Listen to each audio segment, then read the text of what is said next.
Hello everyone. I am popping on today to share with you 5 tips for the first day of school. So many of you may have been teaching for years and already know a lot of these goodies, but I want to share just kind of 5 things that I always try to do on the very first day of school with my students. We're going to start from the very beginning. If you're a new teacher, when your kids start coming in, a lot of times their parents will bring them in if that's allowed in your school. And it's emotional for the parents as well as the children. You have kids coming in left and right, and it can be a little chaotic for unpacking. So here's my first tip. I have the kids bring their book bag into the classroom and set them on the floor next to their chair. And we all unpack together, because when you have so many kids coming in all at once, they're asking, where does this go? And where do I put this? And what do I do with this? And you can be torn in many different directions. You could have a student who's crying, you need to attend to. So tip number 1 is I have the kids bring their book bag in. I greet them at the door. If they start unpacking, I try to stop them, grab their book bag and say, you know what, we're all going to unpack together. So, excuse me, we all bring our book bags in and unpack together. I have a picture of this just to share with you. So here's the very first day of school, and you can see all their book bags on the back of their seats. And another thing that happens in our school is right away, it's like timely 5 minutes after school's in, the announcements come on. So if you're trying to unpack and you have the announcements going on and all this stuff, can be chaotic. So this is my tip number 1. So after announcements, then I explain to the children how we unpack every day. The whole entire class is looking at me, and we talk about what we're going to do. And I actually take a student's book bag as an example, and I show them, you know, how they come in and they put their take-home folder in their mailbox bin, and then they take their supplies and sit down and go over the whole thing. And then after I've talked about it with everybody and kind of walked through it, I do one table group at a time. And each table group goes and unpacks. And then we kind of review it at the end of the day. And the next morning, whoever comes in and does it the right way and remembers all these good skills, I kind of reward them with my behavior system. So that's tip number 1. Tip number 2. When your kids come in, you may or may not know their ability levels. So you need to have something at their seats that everybody can do, a multi-level activity. I know some people do Legos, some people do Play-Doh. I've seen all kinds of things out there. I'm just going to share what I do, but make sure whatever you do, that everybody can do it, okay? So I have 2 things, because most people can do all of this coloring, but some kids do it really fast and some kids do it really slow. So if you're going to do a coloring activity, you might want to have a backup plan. So here's what I do. And I like to make things worthwhile when we're utilizing our time. So if you've watched any of my videos, you might know that I have a white folder. That's their writing folder. So on the first day of school, when they sit down, they're going to find this white folder. I've used manila folders in the past too for filing. And I just have them decorate this folder. This is their folder. So they just get their crayons out and start coloring. And this is multi-level. So they can all kind of just add what they can add to their folder. And it's big, so it will take some time, because remember, they're not unpacking, they're coming in, they're sitting down, and you want them to have something to do. A second thing that I do is I have made all these puzzles. Okay, and let me just tell you, these little bins from the dollar store, I have a bazillion of them. I love them. I use them for centers, for math centers, word work centers, and for theme days and any little thing. So I have a lot of them. So I made these puzzles, and I'm going to be honest, there is some prep involved in these, but I've used them year after year after year.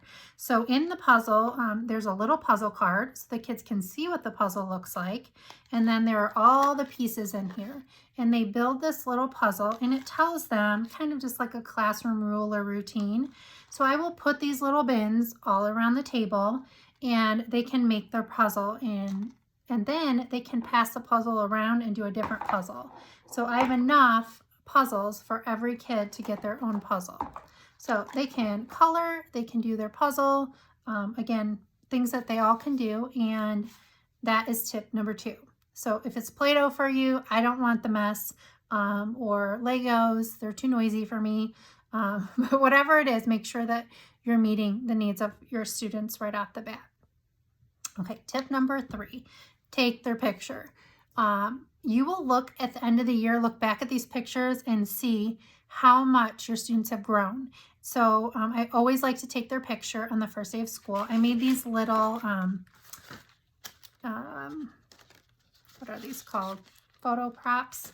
And I lay them out, and then while they're working, I call one student up at a time and I just snap a quick photo with them, and they can pick whatever photo prop they want.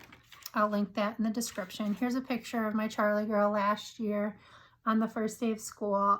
She picked the first grader one, and she's already grown so much. So I love this picture because it's, shows her growth. All right, tip number 4, play a game with your students. Make it sort of fun. It's their first day. They might be scared or worried.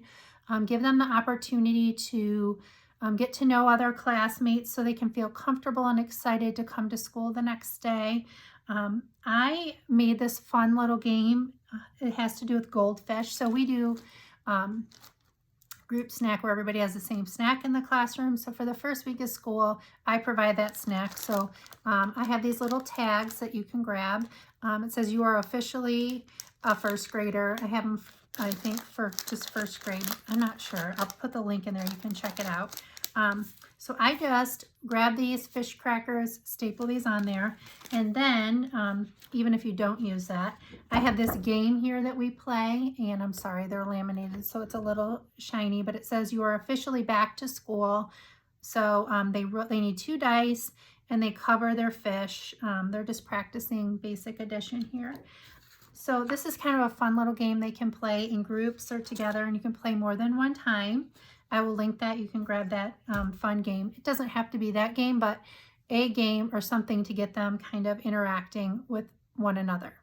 And my final tip is sort of a personal tip, but I think it's really important to make a connection with your students and tell stories about yourself, your personal life, just anything that they can go home. These are the things your kids are going to go home and tell their parents.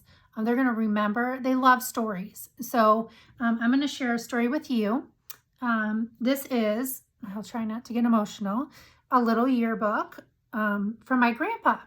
So this little yearbook I keep by my school supplies, and it reminds me of him all year long. But anyways, I share this with my students to tell them about how this is my grandpa's yearbook from when he was in first grade. Here are the pupils.